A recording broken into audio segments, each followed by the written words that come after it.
amazing group of nominees that you have assembled before you today.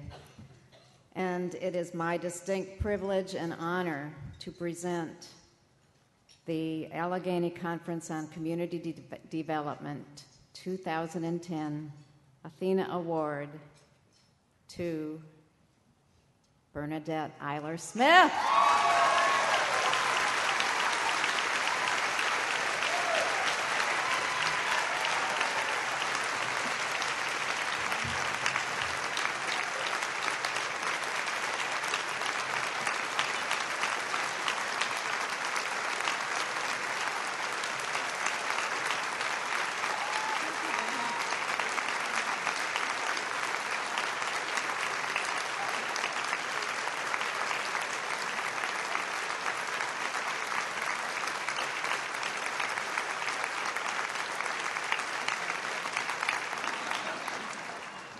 On behalf of Allegheny Conference on Community Development, ATHENA International, and the sponsors for this event, I present you with the 2010 ATHENA Award.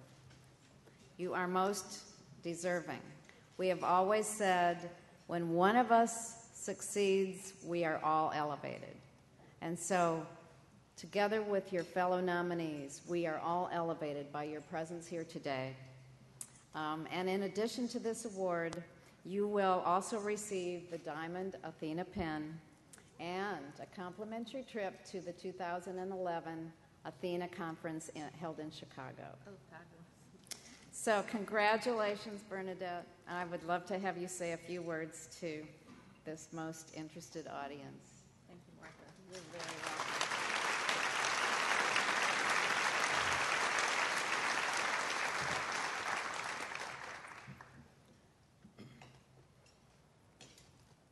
Well, first of all, thank you.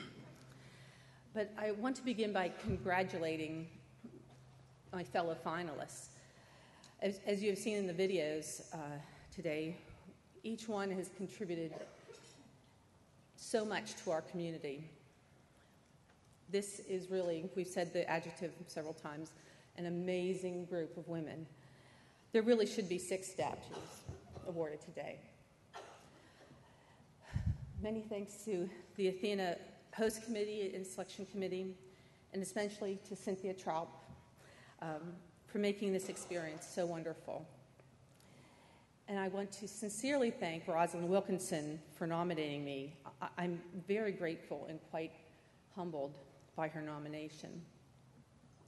And most especially, I want to thank my family, my husband Lowell, my son Lowell III, my daughter Abby, for their love, support, and great sense of humor that keeps me inspired and energized. So, the ATHENA Award, that's quite a daunting comparison, I have to say. But truth be told, the real goddesses are the leaders and staff of the many organizations whose mission is to improve the lives of women and girls. I'm so very proud of the achievements of the organizations I've worked with over the years. The Women's Center and Shelter, PowerLink, Hearth, the Women and Girls Foundation, FISA Foundation, the Interbranch Commission, and the YWCA. So despite my focus on gender equity, I don't think of myself as a feminist. I think of myself as a humanist. I believe that every person should be treated with fairness and respect. Unfortunately, as we all know, there is no shortage of unfairness in this world. People are discriminated against for many reasons: race, religion, ethnicity, disability, and sexual orientation. However, what we lose sight of is that 50% of these people are women.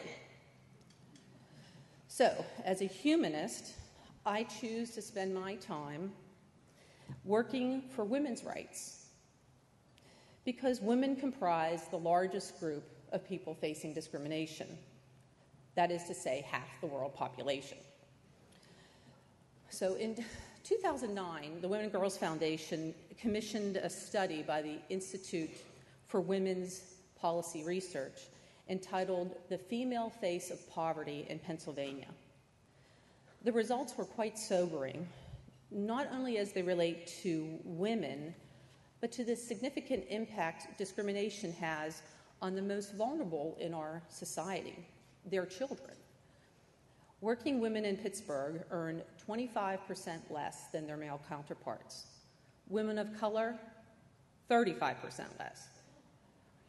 Moreover, women face a double disadvantage. Not only do women earn less, which translates into lower Social Security benefits, lower retirement savings, lower home ownership, women often incur the expense of caring for dependent children, grandchildren, and elderly relatives.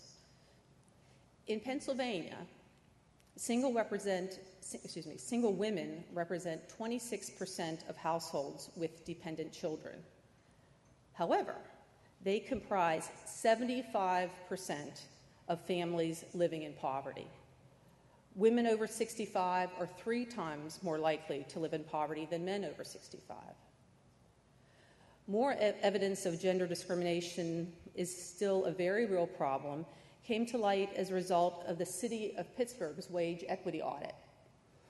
Among many findings, the audit showed that women were dramatically underrepresented in high-paying jobs and dramatically overrepresented in low-paying jobs. For me, as an investment professional, what's most frustrating is that gender diversity is good for the bottom line.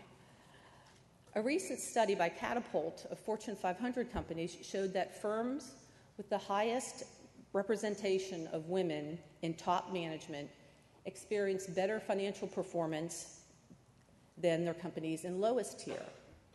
Return on equity for the top tier was 35% higher than the lower group. So gender diversity is a characteristic of companies with excellent financial performance, and developing women managers and leveraging their talent is smart business. In an economy where knowledge drives results, diversity is a precious asset. So, what are we, the people in this room, going to do for our mothers, daughters, sisters, and wives? As my father says, if you're not part of the solution, you're part of the problem.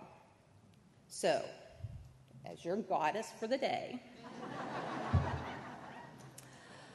I am issuing a personal challenge to each of you. Help empower women. Thank you.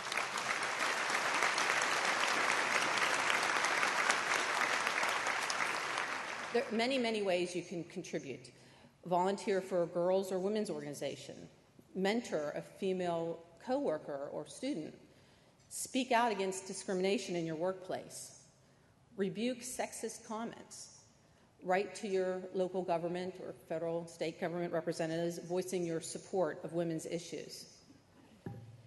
If each person in this room takes just one small action, we as a community will thrive.